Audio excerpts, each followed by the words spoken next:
Vous êtes à Symphonie Média!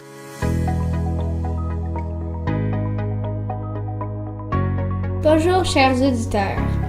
Aujourd'hui, nous aurons un éditorial de Donald Trump, Une entrevue avec un joueur de l'Impact, un reportage sur la pollution, une chronique sur les gilets jaunes, un débat sur l'exploration dans l'espace et un vox pop sur les films. Bonne émission!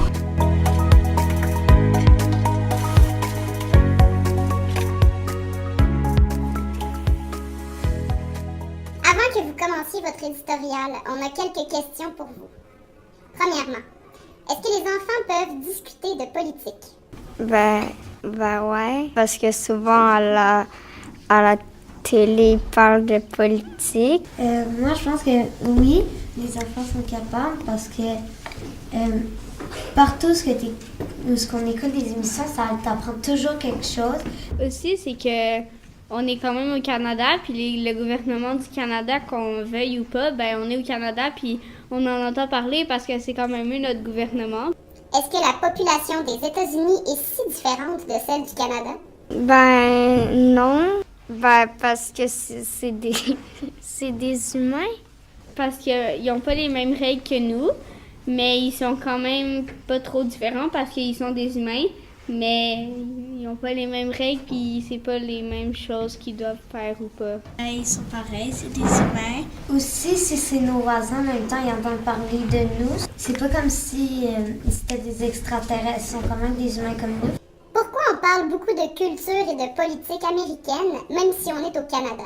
Ben parce que c'est souvent ça qu'il y a dans les films ou qu'on entend plus parler. Parce que souvent, toutes les émissions souvent sont faites là-bas. Mais aussi que leur gouvernement il est pas très discret, fait qu'on en entend parler. Eh bien, merci. Maintenant, vous pouvez commencer.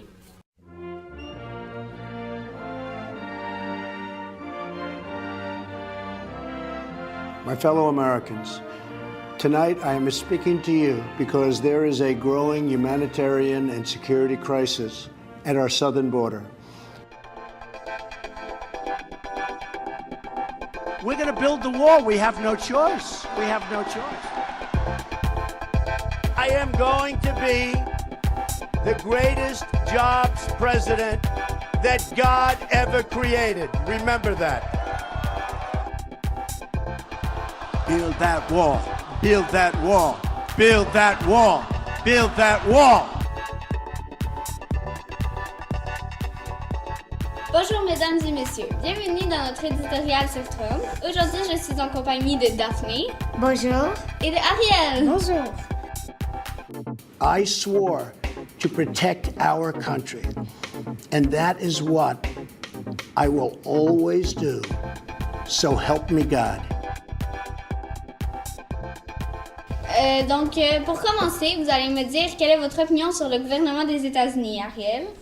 Ils l'ont pas bien choisi parce qu'il fait pas les bonnes affaires. Il fait juste ce que lui il pense. Il demande pas aux gens autour de lui s'ils aiment ça ou pas. Daphné? Moi, j'ai juste vraiment hâte à l'année prochaine pour les élections. J'aimerais vraiment ça que le gouvernement change Donald Trump et qu'il y ait quelqu'un d'autre. Donc, vous avez entendu parler du mur? Oui. Le mur peut pas changer grand-chose. Ils peuvent le détruire, ils peuvent faire n'importe quoi avec, puis ils peuvent passer de toute façon. À quoi sert le mur, d'après Donald Trump? Et ce que vous en pensez, Daphné? Moi, je pense que Donald Trump veut juste séparer le Mexique et les États-Unis. Ça va nuire aux familles parce que ça pourrait en séparer. Je trouve ça vraiment ridicule de séparer des familles. C'est ça que Donald Trump, il est né dans une famille riche. Fait qu'il a pas... Il prend pas soin des autres. Puis il s'occupe pas de ça, puis il ignore ça. Et savez-vous qu'une rumeur dit que Donald Trump aurait un trou dans la tête? Ariel? Oui, moi je savais. Puis je crois que la rumeur est vraie. OK. Et vous, Daphné? Moi, j'en avais pas entendu parler. Je sais pas quoi croire. Parce que c'est ça que si c'est juste une rumeur, ça se peut que ce soit pas vrai pour niaiser Donald Trump. Je sais pas si je devrais croire ou non. Merci d'avoir participé à notre émission et à la prochaine! Thank you and good night. Good night. Good night. Good night. Good night. Ça va des médias!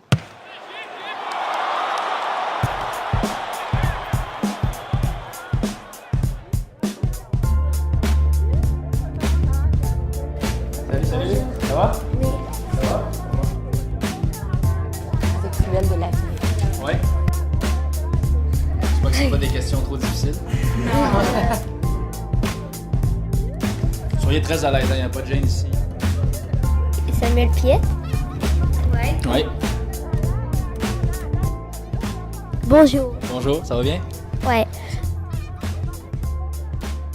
Quand avez-vous commencé à jouer au soccer? J'ai commencé à l'âge de 4 ans. Aujourd'hui, j'en ai 24, donc ça fait déjà 20 ans que je joue au soccer. Oh oui, ça fait beaucoup. Ouais, très longtemps. Qui ou quoi vous a inspiré à faire ce sport? En fait, c'est une histoire assez, pas assez drôle, mais j'ai deux de mes cousins qui sont frères. Moi, je suis enfant unique, qui sont plus vieux que moi, qui jouent au soccer. Donc, j'ai un peu voulu suivre leur chemin. C'est un peu mes modèles à l'époque. Puis, donc, j'ai demandé à mes parents de pouvoir faire la même chose qu'eux. Puis, bon, mes parents m'ont mis dans le soccer. Puis, j'ai commencé à aimer ça. Puis, j'ai vu que c'était une belle opportunité pour moi d'un peu de progresser dans un domaine, un sport. Puis, c'est le sport que je préférais. Donc, c'est un peu comme ça que ça a commencé. Et eux, ils étaient bons? Moins bon que moi, ça c'est sûr. Non, quand j'étais jeune, j'étais très très petit, tandis qu'eux, c'est quand même des gros bonhommes, des grandes personnes. Donc, ils étaient meilleurs que moi à l'époque, mais je pense qu'aujourd'hui, je dirais que je suis meilleur qu'eux. À quel âge on vous a dit que vous aviez le potentiel de devenir un joueur professionnel? C'est une bonne question. Je pense pas qu'il y a eu il y a quelqu'un qui me dit que je pouvais devenir joueur professionnel, par exemple, à 15-16 ans. Mon histoire est un peu... mon parcours est un peu différent des autres. Moi, j'ai joué en Europe, puis même ici, avant, aux équipes du Québec, les équipes plus jeunes, j'étais jamais vraiment le meilleur de mon équipe. Mais je crois que j'étais le plus persévérant, le plus travaillant. Donc, c'est ça qui a fait en sorte que je me rends où ce que je suis aujourd'hui. Il y a beaucoup de personnes aussi qui n'ont pas cru en moi. Je pense que le fait de croire en moi-même aussi m'a aidé beaucoup à me rendre où ce que je suis. Quel sacrifice avez-vous fait pour vous améliorer, si vous en avez fait? Beaucoup. Moi, à l'âge de 14 ans, j'ai dû prendre une décision de soit... moi, je viens de Repentigny, donc j'ai joué à Repentigny. Puis à l'époque, à 14 ans, je devais prendre la décision de soit rester ici à Montréal, de continuer à jouer avec mon club amateur de Repentigny, ou de partir en France. J'ai eu une occasion de partir en France pour jouer là-bas. Donc ça, c'est la première des choses. J'ai décidé de partir. Donc les sacrifices, ça a été de quitter ma famille à 14 ans, de faire l'école à distance, de terminer mon secondaire. Je suis parti en secondaire 2, donc j'ai fait secondaire 2 jusqu'à 5 à distance. Ça a été un sacrifice. Après, il y a les sacrifices au quotidien, de décider de rester à la maison, de récupérer au lieu de sortir pour aller jouer avec des amis, pour me fatiguer plus. De bien manger, de ne pas aller toujours au resto puis de me bourrer de fast-food. Il y a beaucoup de sacrifices, mais je pense que le plus gros, ça a été de quitter ma famille à 14 ans. OK. Qu'est-ce qui est le plus difficile quand vous faites partie d'une équipe comme l'Impact? Il y a beaucoup de choses. L'Impact, évidemment, c'est une équipe professionnelle. Il y a beaucoup de yeux virés sur le club, surtout quand on joue. On s'entraîne, oui, beaucoup plus de fois qu'on joue, mais je crois que c'est de performer à chaque semaine ou même à chaque entraînement, chaque jour, d'être constant dans ses performances pour plaire aux entraîneurs, à tes coéquipiers. Je crois que ça, c'est le plus difficile, de rester au plus haut niveau à chaque jour. C'est quelque chose d'assez très difficile. OK. Maintenant, je vais vous passer Alexandre qui va vous poser encore 5 questions. Parfait.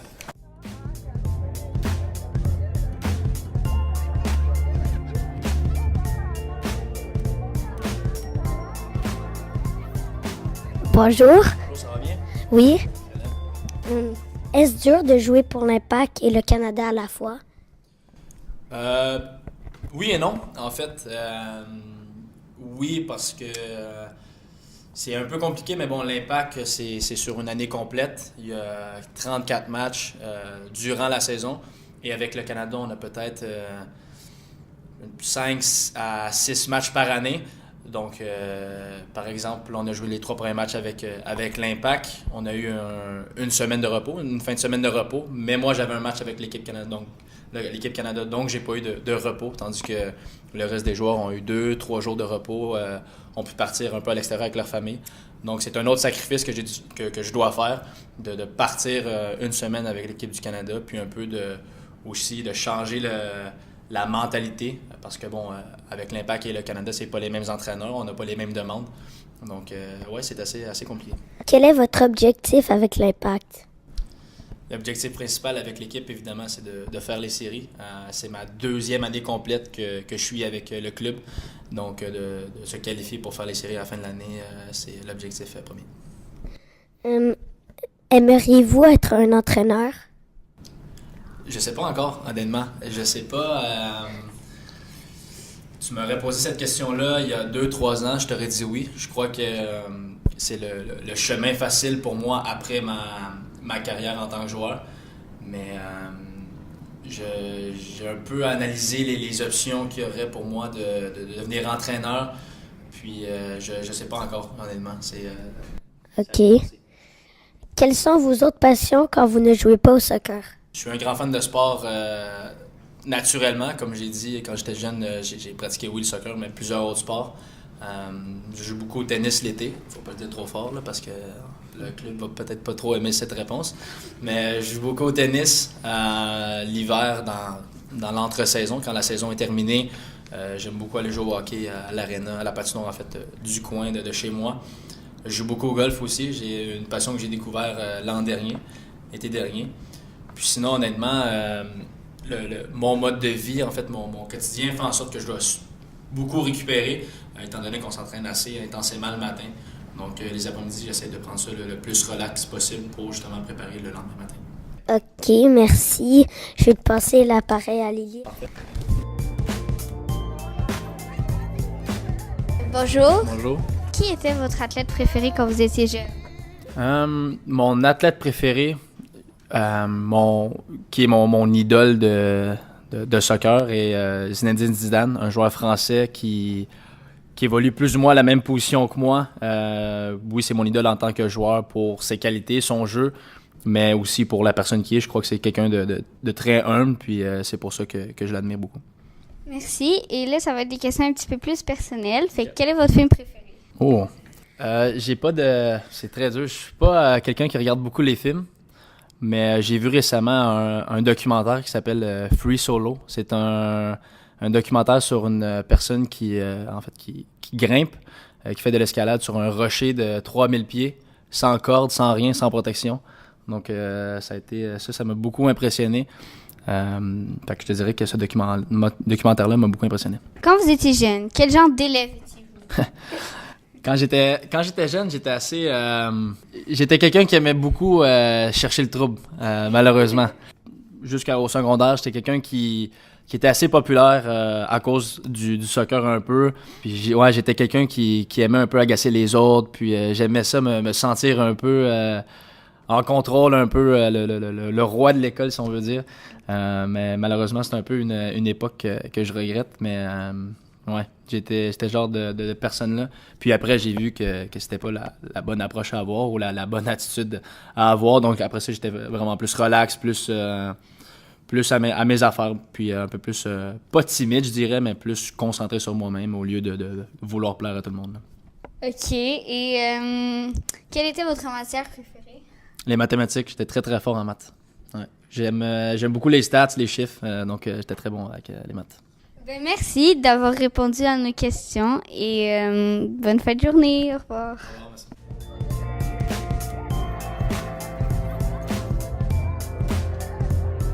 Symphonie Média! Symphonie Média! Bonjour chers auditeurs et chères auditrices. Aujourd'hui, nous parlons de l'espace, plus exactement un débat sur l'exploration spatiale.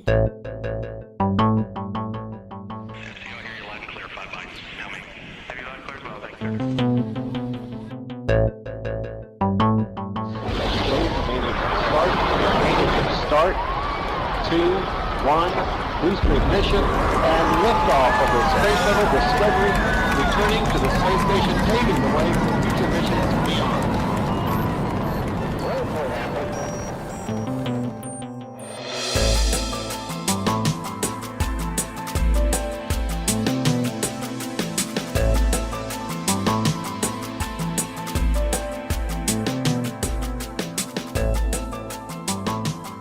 Je suis Elias Rezig et j'ai ici avec moi David Dugal et Alexandre Oliveira.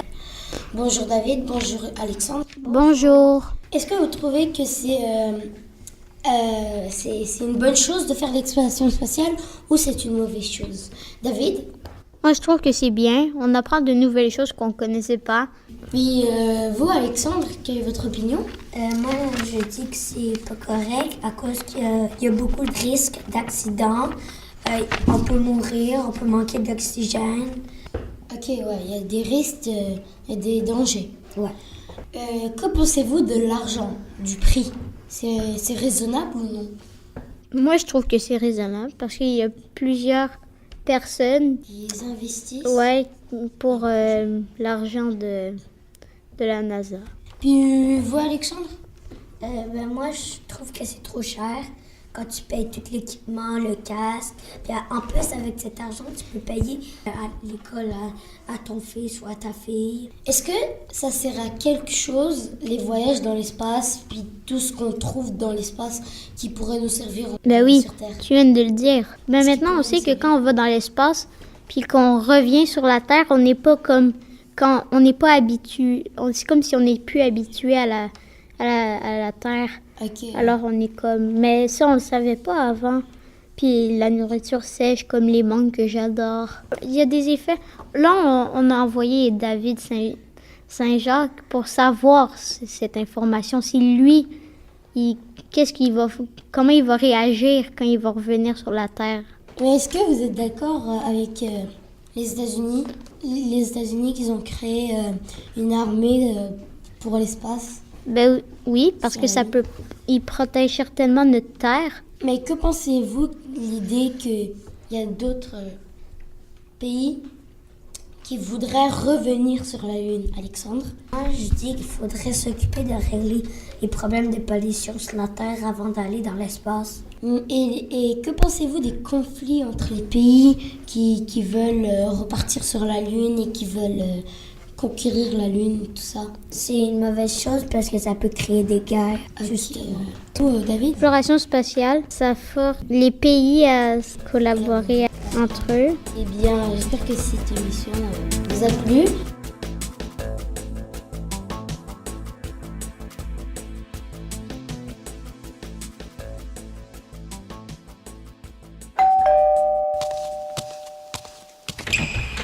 Ça des médias!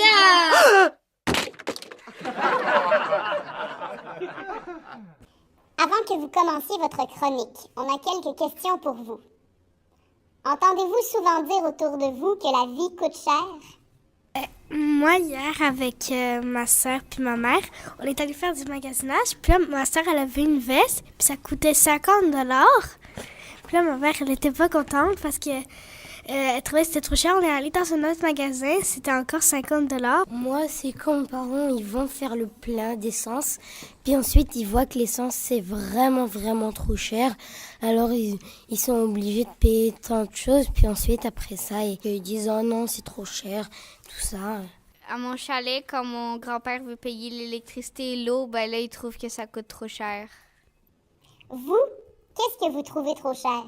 Comme la dernière fois, j'étais allée dans un magasin de jeux et j'ai vu une Porsche en Lego et elle coûtait 50$. Mais c'était juste une Porsche en Lego. Moi, des vêtements comme de la marque Gucci parce que tu peux avoir des vêtements plus bien que cette marque. Je trouve que les chaussures, c'est souvent trop cher. L'autre fois, il y a une paire de chaussures qui coûtait 150$. Moi, je trouve que c'est les souliers Michael Kors parce que c'est trop flash et en plus, c'est même pas si beau que ça et après, ils mettent des prix super chers pour rien. Parce qu'il y a souvent des diamants, des affaires comme ça dessus, mais c'est pas des vrais. Il y avait une sorte de jeu sur l'iPad, mais ça coûtait 40$. Les jeux vidéo parce que ça coûte souvent 80 $. Les trucs scolaires, je trouve que ça coûte bien trop cher. Parce qu'en plus, la plupart des gens les jettent après une année. Un téléphone? Peut-être parce qu'il y en a qui veulent vraiment en acheter des téléphones. Les lunettes, parce qu'il y en a plusieurs qui en ont besoin. Puis ça, admettons, comme il y en a qui font, c'est 100 $ une lunette, puis la deuxième part, c'est 1 $. Mais dans les taxes, puis tout, c'est vraiment plus cher. Si des manifestations contre la vie chère avaient lieu ici, est-ce que vos parents s'y joindraient? Non. Parce que ma mère, elle se plaint pas. Non, parce que mon père, il veut pas attirer les ennuis. Moi, je crois que mes parents joueront la manifestation parce qu'après chaque tour de magasinage, ils disent « My God, ça a coûté vraiment une fortune. » Moi, mon père, il aurait accepté parce qu'il fait beaucoup de manifestations contre les choses inacceptables que les gens n'acceptent pas, puis le gouvernement, il s'en fiche complètement et tout ça. Eh bien, merci. Maintenant, vous pouvez commencer.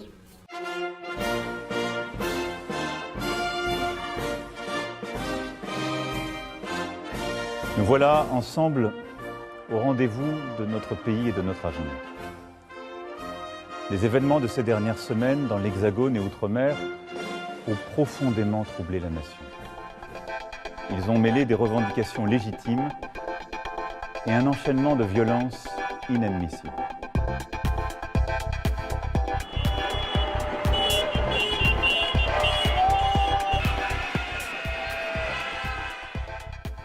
Aucune colère ne justifie qu'on s'attaque à un policier, à un gendarme, qu'on dégrade un commerce ou des bâtiments publics.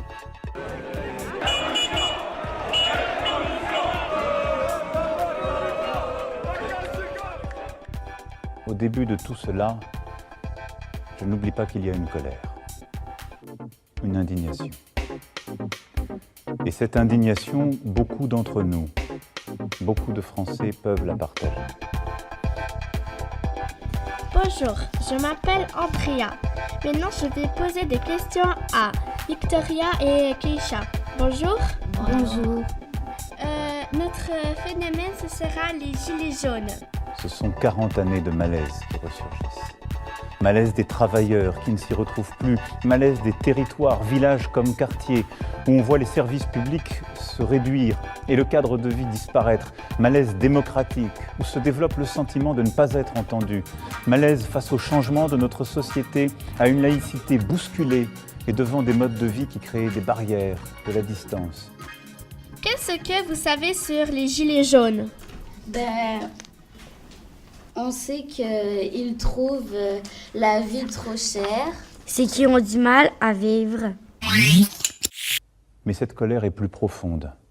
C'est celle du couple de salariés qui ne finit pas le mois et se lève chaque jour tôt et revient tard pour aller travailler loin. C'est celle de la mère de famille, célibataire, veuve ou divorcée qui ne vit même plus, qui n'a pas les moyens de faire garder les enfants et d'améliorer ses fins de mois et n'a plus d'espoir. Ils trouvent que les politiciens ne se préoccupent pas assez d'eux. Donc, ils bloquent des routes. Est-ce que vous êtes d'accord avec eux? Non, parce que c'est pas vraiment gentil de bloquer des routes pour d'autres personnes. Et vous, Victoria? Non, aussi parce que c'est comme s'ils empêchaient que les autres personnes y marchent dans les rues. Quand la manifestation a commencé et pourquoi ça a commencé? La manifestation a commencé en octobre 2018 et s'étend à d'autres pays. Ça a commencé parce que ils trouvent qu'il y avait trop de taxes, les impôts sont trop lourds et le salaire est pas assez élevé. Merci, mesdames. De rien. De rien. À la prochaine. À la prochaine. Vive la République. Vive la France. Ça des médias.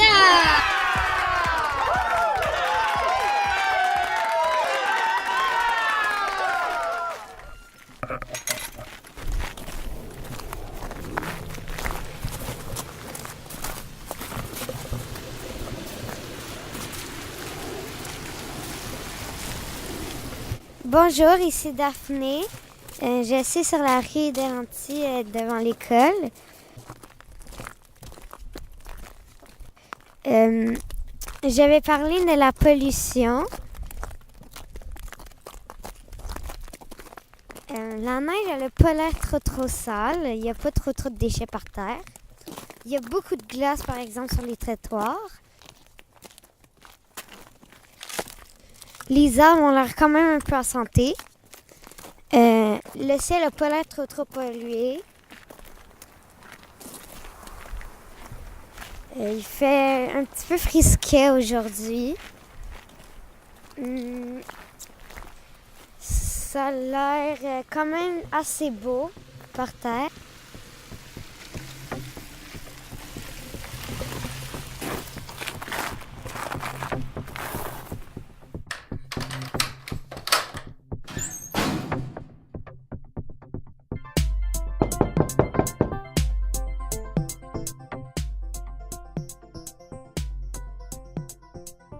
Qu'est-ce que vous faites pour aider la pollution? OK. Pour aider à la pollution sur la Terre, premièrement, il faut être conscient pourquoi il faut faire un bon environnement. Comme moi, mon métier de concierge, ce que je fais, c'est que je fais de la récupération. Exemple, les berlingots de lait, on ne met pas ça dans la poubelle. Les papiers, on fait attention, on les met dans les bacs de recyclage. Et puis, il y a des personnes qui vont prendre du papier brun pour nettoyer les lavabos, les toilettes. Moi, je prends des chiffons en fibre. Alors, ce que ça fait, c'est qu'au lieu de prendre 3, 4, 5 rouleaux en un mois, moi, j'ai juste à prendre 2 linges que je lave à tous les jours avec un petit peu d'eau de javel, je les infecte, et puis ça fait économiser.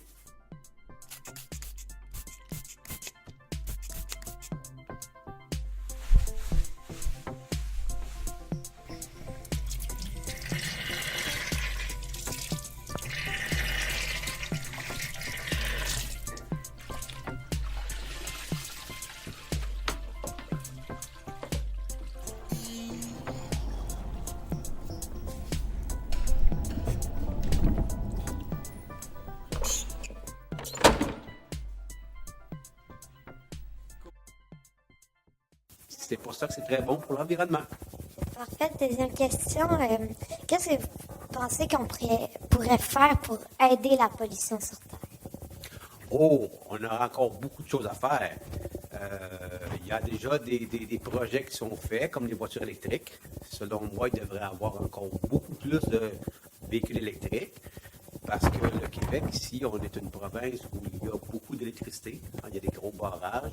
Alors, ça serait facile de mettre beaucoup de charges électriques. Les voitures fonctionnent toutes à l'électricité. Moins d'essence, ça va faire d'économie. Et c'est bon pour la planète. Alors, merci. Merci pour la question. Alors, merci. On se revoit pour une nouvelle émission.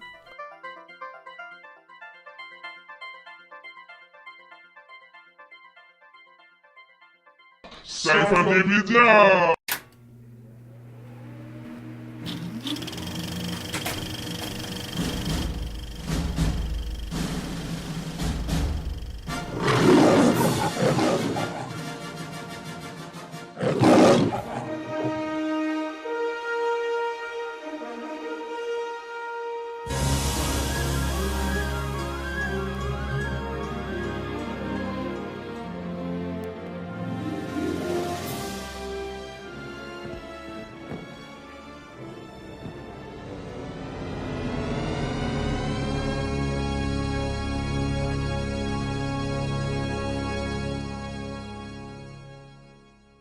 Bonjour. Bonjour. Est-ce que vous avez un film préféré? Oui. C'est lequel? C'est A Star is Born avec Lady Gaga. C'est quoi l'histoire? Lady Gaga, c'est une fille. Chaque vendredi soir, elle va quelque part avec son ami, puis elle fait une fête. Après, Bradley Cooper, il arrive, puis il tombe amoureux d'elle. Puis après, ils sont en couple. Puis après, Bradley Cooper, puisqu'il boit de l'alcool, ben, il se suicide à la fin. Voilà. Écoute-moi bien, tu viens chanter ma chanson préférée. Je peux pas faire ça. Je Viens, peux pas. Non, monte sur Jack, scène. je t'en prie, arrête, c'est pas drôle. Jack. Regarde-moi. Faut que tu me fasses confiance. Fais-moi confiance, c'est tout. Oh, ok. Merci. Bonjour. Avez-vous un film préféré? Non. Bonjour. Oui, bonjour. Astérix, c'est le secret de la potion magique. À partir de maintenant, je ne dois plus être le seul à connaître la formule de la potion magique. Quoi? Je vais donc partir à la recherche d'un jeune successeur à qui la confier. Quoi? Le druide du village des Gaulois se rend compte qu'il ne peut plus être un druide parce qu'il tombe d'un arbre, puis les druides, ça tombe pas des arbres. Alors, il doit partir à la recherche d'un successeur. Ok. Merci. Est-ce que vous aimez le cinéma? Oui. Est-ce que vous êtes allé au cinéma récemment? Oui. Vous avez vu quel film? Dragon 3. J'ai chassé toutes les furies nocturnes sauf la tienne. Livre-la-moi. Vous n'aurez jamais croque-nous. Dans ce cas, je détruirai tout ce qui t'est cher.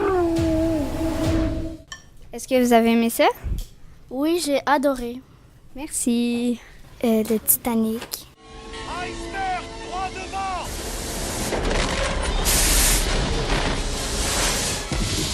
Larguez les canons! L'eau est glacée, il n'y a pas assez de canaux pour tout le monde. C'est quoi l'histoire vraiment? Ben, c'est un bateau qui a cogné dans un iceberg. Ok, merci. La guerre de la planète des singes. Si nous le perdons, notre monde deviendra une planète de singes. Est-ce que c'était bien? Oui. Merci. Est-ce que vous avez un film particulièrement que vous aimez? C'est lequel? Harry Potter. C'est quoi l'histoire vraiment? En fait, c'est un sorcier qui a eu une cicatrice à cause du méchant qui s'appelle Voldemort, puis il essaye de trouver les Horcruxes pour le tuer. Harry Potter, tu t'es vaillamment battu. Tu as laissé tes amis mourir à ta place au lieu de m'affronter directement.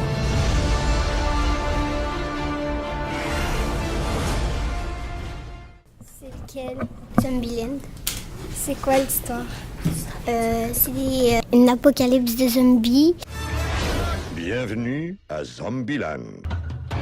Ma mère m'a toujours dit, un jour, tu seras bon à quelque chose. Mais elle se doutait sûrement pas que ce quelque chose serait de tuer les zombies. Qu'est-ce que vous en dites? Puis il y a 4 survivants, puis ils essayent de survivre, puis ils tuent des zombies. Ok, merci. Est-ce que vous avez un film préféré? Pas nécessairement. Est-ce que vous aimez le cinéma? Ouais, beaucoup. Surtout à cause du popcorn. Ok. Est-ce que vous avez vu un film récemment que vous avez beaucoup aimé? Ben, le dernier film que je suis allée voir au cinéma, c'est La Belle et la Bête. Papa? Belle, pars vite d'ici. Ce château est vivant. Qui est là? Vous prendriez la place de votre père? Ne restez pas dans le noir. Ben merci. Lutte en famille.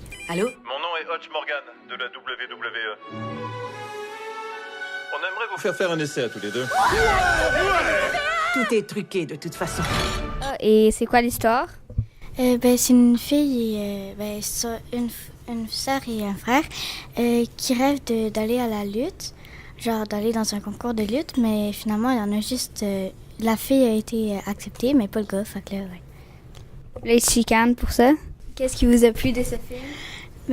Parce que je trouve que ça se finit bien, puis finalement, j'aime les histoires qui se finissent bien, puis c'était drôle aussi en même temps.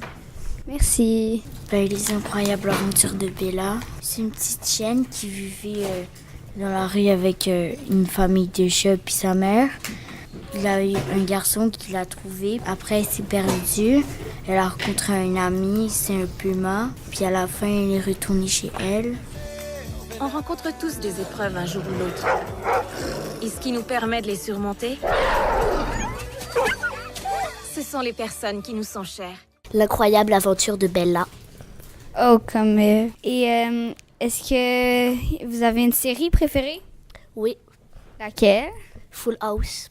Maman, emménager avec DJ et ses fils, c'est une super mauvaise idée. J'ai attendu toute ma vie de pouvoir dire ça. Qu'est-ce qu'on est bien chez soi! Ok, oui. Ben, merci. Merci de participer à nos questions. Bye bye.